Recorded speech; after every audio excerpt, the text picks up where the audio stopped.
Hello, everybody. Scott Golden here with the Raw report for the 30th of November, 2020. And my gosh, this show gets worse and worse. I keep saying that every week. Part of me wants to stop watching, but I've literally watched for most of the 30 years. I'd say at least 25 of the 30 years the show has been on, and I've gone back and watched everything just out of habit more than anything. I don't believe in the product anymore, but it is what it is. But anyhow, they start with a moment of bliss, which, I mean, I love. I completely love Alexa Bliss. I think she's phenomenal, but she's being wasted in this way. I think. So she introduces Randy Orton. She calls him her favorite superstar, and Orton is wearing shorts and a hoodie, and Bliss shows what's happened between them and him and the Fiend. Orton said he's known Wyatt for a long time, but never met the Fiend, and certainly doesn't know him like Bliss does, implying almost a personal relationship. Orton notes that Fiend shows his pain and suffering on his face, while Orton holds it inside. Orton recalls finding Wyatt's weakness years ago and burning it down to the ground. Um, the lights turn red. Bliss is suddenly in Orton's arms, and the Fiend is in the ring. Orton hands Bliss back to Wyatt and quickly bails out from the ring. Orton smiles and says, "Who's laughing now?" This was just. It's pointless. Now, I've gotten to the point where I don't listen to Raw or SmackDown for that matter with the commentary on. Occasionally, I'll listen to NXT with the commentary on, but and I always listen to AEW for real announcers like Ross and Shivani.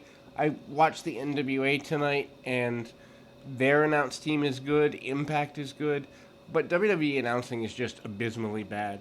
Speaking of abysmally bad, Symphony of Destruction match: Jeff Hardy and Elias go 12 and a half minutes. R-Truth comes out, um, and then he's holding uh, Eric and Tozawa, and immediately they runs. I guess they're waiting in backstage something, and they go after Truth, and he runs away. Gulak runs out, and Hardy gives him a back body drop. Grand Metalik runs out, and he gets clotheslined. Elias hits Lince Dorado with a guitar. Hardy hits Gulak with a chair. Why is all this happening when the match is supposed to be Hardy and Elias? Not that I really care about seeing Hardy and Elias, but if that's who's booked, let them work. Um, about 3 to 4 minutes in, they go to a break. Hardy tries to whisper in the wind upon the return. Elias hits him with a guitar, and Elias tries jabbing Hardy, but they do the old electrocution spot, which is goofy because no one ever dies. Hardy places Elias on the table outside, and then puts some small instruments on top of him. Then he hits a swanton bomb through the table for the pinfall. This is a goofy spot. It's on television in front of no people. It's in a match that no one's going to care about in 2 weeks. And Hardy manages to clunk his head on the steel steps. He basically gives himself a concussion, um, although it's not officially diagnosed. And from what I've read in reports, the announcers are laughing and mocking this. Part of why I don't listen to the announcing anymore is because literally there are drunk people in their basement that could do a better job. And it's getting really, really bad. Riddle approaches Keith Lee. He's warming up. Riddle manages to cut a non sequential promo, and Lee didn't seem to care either way. Camera zooms in, and then camera zooms back in away, and Lee is gone. Um, It's just, again, a promo that makes Matt Riddle look stupid and Lee look disinterested. Not exactly emotions you want to instill in your viewing audience. New Day plugged WWE Shop Zone because they want to get all your money in the middle of a pandemic. And by they, I mean WWE corporate, not the New Day themselves. So Mustafa Ali with Retribution cuts a promo. Ali wonders why Ricochet tries to continue to fight them. And he says he's pushing a boulder that keeps falling back down. Promises made will just turn into lies. And Ali saw everything for what it was. Ali says Ricochet would face consequences for his actions. I guess Ricochet did a promo on Twitter. Great way to get people who are watching an international television program to know what your characters are doing. Have them do promos on social media. Anyway, Ricochet focuses on being better than Ali in the ring, and he would prove it. Ali is doing things the wrong way. Ricochet's doing them the right way. That's really working for him since coming to Raw, he's actually lost stock, not gained it. Anyway, Slapjack with Mustafa Ali defeats Ricochet in, get this, 3.5 minutes. So one of the best athletes in the sport gets 3.5 minutes. Ricochet gets control early. T-Bar comes out. Mace comes out with him. Ricochet throws Slapjack to the outside and hits a dive. Yay, more dives. Dana Brooke approaches behind Ali. She slaps him. Where this is going, we don't know. Ricochet fights off interference, and referee watches this and doesn't disqualify anybody, doesn't really get terribly involved, just kind of is there. That's what most viewers do too, is just be there. Anyway, Ali, from the apron, Slapjack catches him with a finisher and gets pinfall, so Ricochet loses. Brooks runs away, and we're at the end of the first hour. Miz TV with Miz and Morrison. Miz and Morrison out. They interview Sheamus. Sheamus has been around the area for, I don't know, let's say 10, 11 years, and no one's cared about him in at least 5. Anyway, Miz and Morrison interview him, and they are basically annoying like they usually are. They try to cause issues between Sheamus and Drew McIntyre. Miz reminds Sheamus he used to be a top guy. That's not a reminder we need. It basically is telling the fans, hey, we haven't moved on in 10 years. Anyway, so McIntyre is on top, and Sheamus just watches from the sidelines. Miz calls him a joke. No, the joke is this program. Anyway, Sheamus gets serious, removes his jacket, ready to fight for himself. He gets 2-on-1. Miz nails him from behind with the briefcase, and Miz hits him repeatedly with the briefcase. Women's champ Asuka and Lana. Yes, this is a tag match against Nia Jax and Shayna Baszler. Poor Asuka. To be in there with Nia again, to have Lana as a partner. Shayna Baszler needs something more than just Asuka to keep her at the best. Anyway, before the match, Jax tells Sarah that Asuka and Lana got lucky last week, and she's insulting the announcer too. Baszler reminds her that they're fighting Asuka, and Jax can't even handle Lana. Baszler said it's one thing to lose to Asuka, but couldn't stomach losing to Lana. Lana and Asuka each go for some baseball slides and the like. That doesn't go very well. They're caught by their opponents.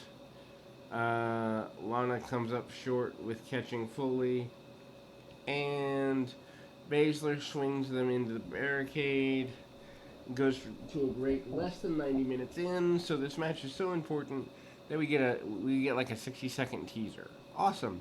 Anyway, Asuka tags Lana in upon returning from the break.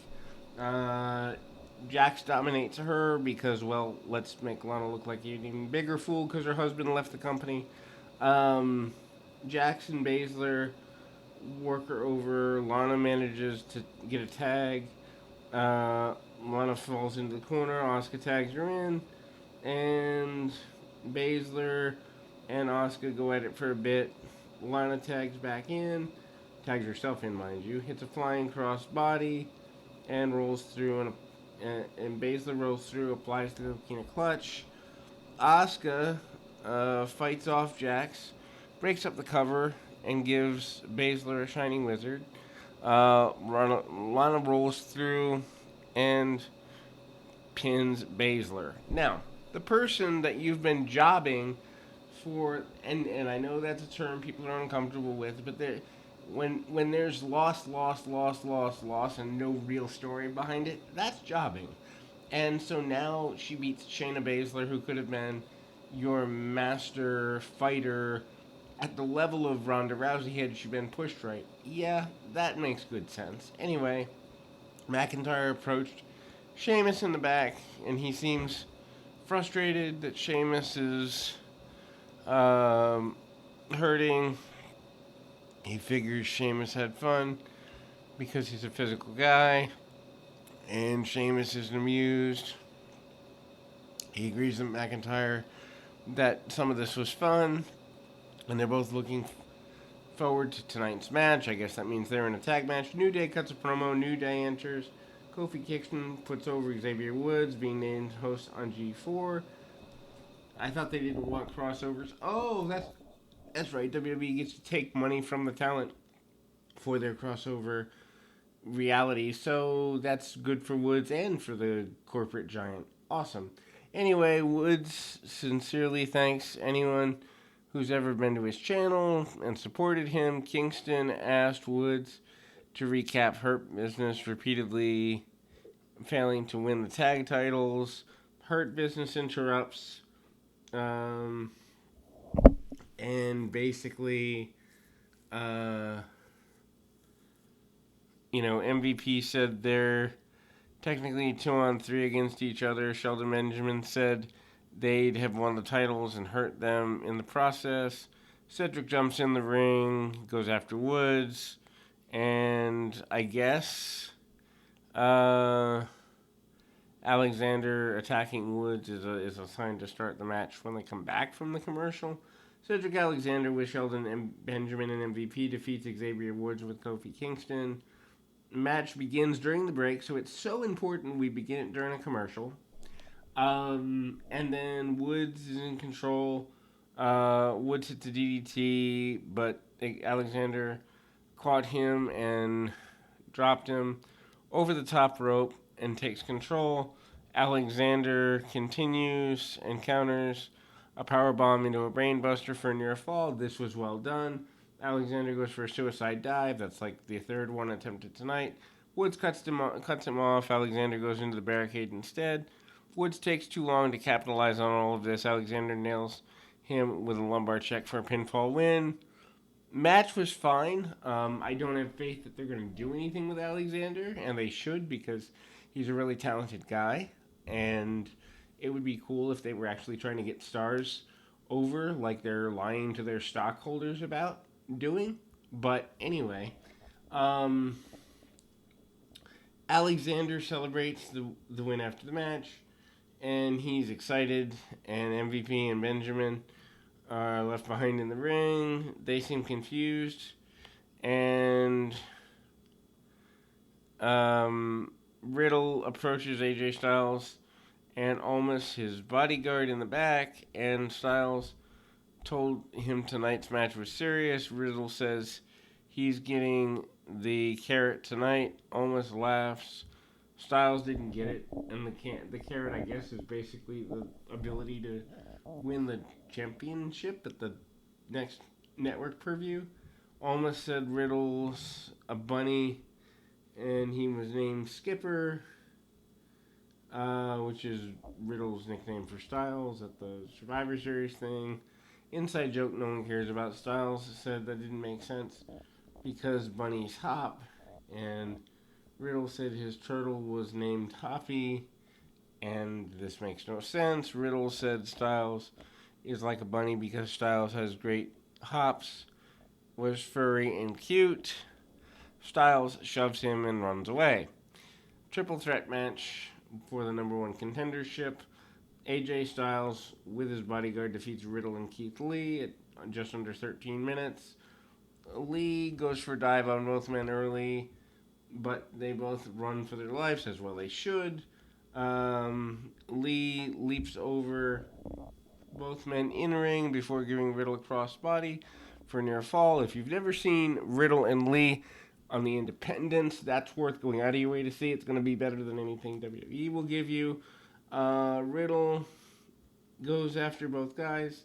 After the break, he hits a senton. Styles gets his feet up. Styles goes into the corner, and he slides into the post. Lee tosses Riddle around the ring, and Riddle tries applying a triangle choke. Riddle's body is basically knocked around. Styles and Riddle applies the hold. Lee gets out of the hold pretty easily. Riddle follows up with a running forearm in the corner, and he nails both guys. He gives Styles an exploder. Lee gives Riddle a pounce for near fall. Styles climbs back in, hits Lee for near fall with some strikes, and then Styles goes to the top. Lee headbutts him. Riddle tries a power bomb. Lee slips out and tosses him aside. Styles gives Lee a diving crossbody for a near fall. Riddle gives Styles a German suplex for a near fall. Lee and Riddle exchange strikes. Riddle gets the better of the exchange, and Lee is down. Styles flows and flies through with a phenomenal forearm on Riddle for a win. Probably the best match on Raw in several weeks, and I mean, there's nothing wrong with this. AJ Styles going on to face Drew at TLC makes that at least one match mean something. So Charlie Caruso interviews Miz and Morrison. She wondered if they had a plan for tonight, and they cut a nonsensical promo.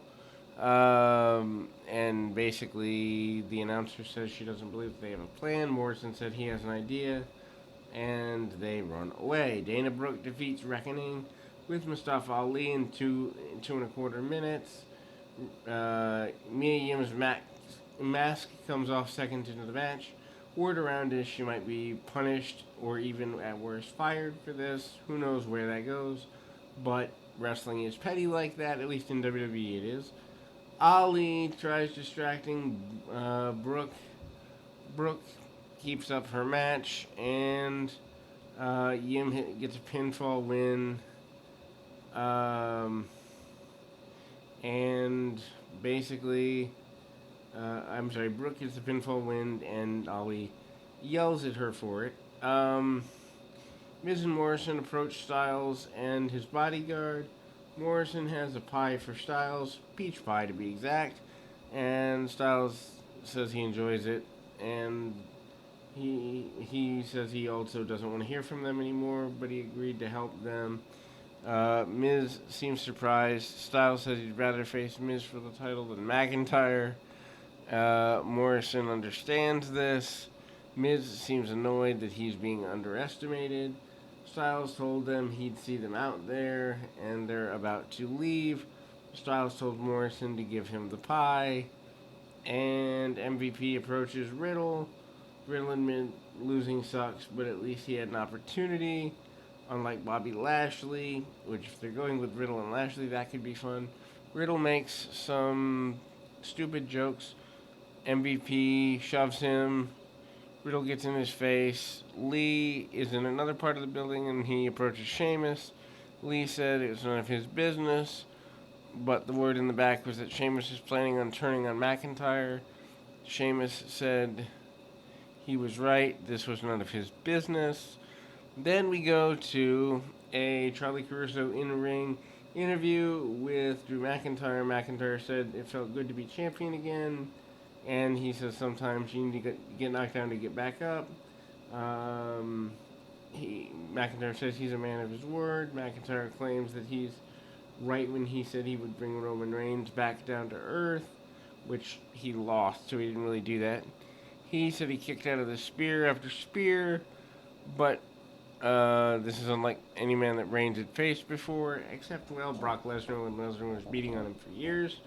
Um, Caruso asks about Styles. McIntyre says he has no problem with him, and it'd be phenomenal, and in the match would be phenomenal. McIntyre tells Miz not to cash in because the briefcase is the only thing keeping him relevant. That was a good line because it's actually true. Uh, Champion Drew McIntyre and Sheamus defeat Miz and Morrison in just under 10 minutes. Yes, this is your main event. Styles joins on commentary.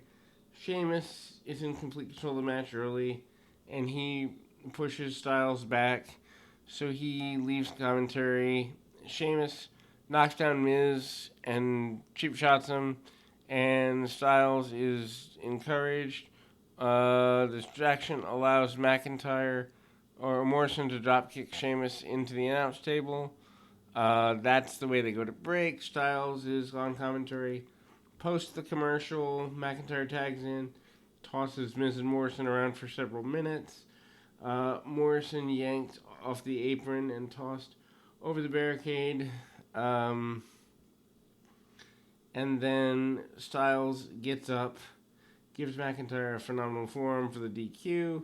Miz and Morrison seem annoyed with this because they thought they had things under control. Styles explains that he's going to get even. Morrison gives McIntyre Starship Pain, and Miz gives him the skull crushing finale. And Styles gives the ref Miz's briefcase for the cash in. Miz steps in and stops this. Miz decided he would cash in.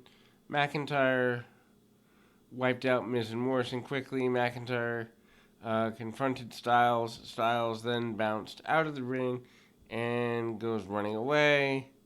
Almost catches him, carries him to the back. And Styles and McIntyre basically razz each other. Raw goes off the air. Wow. I mean, this is just...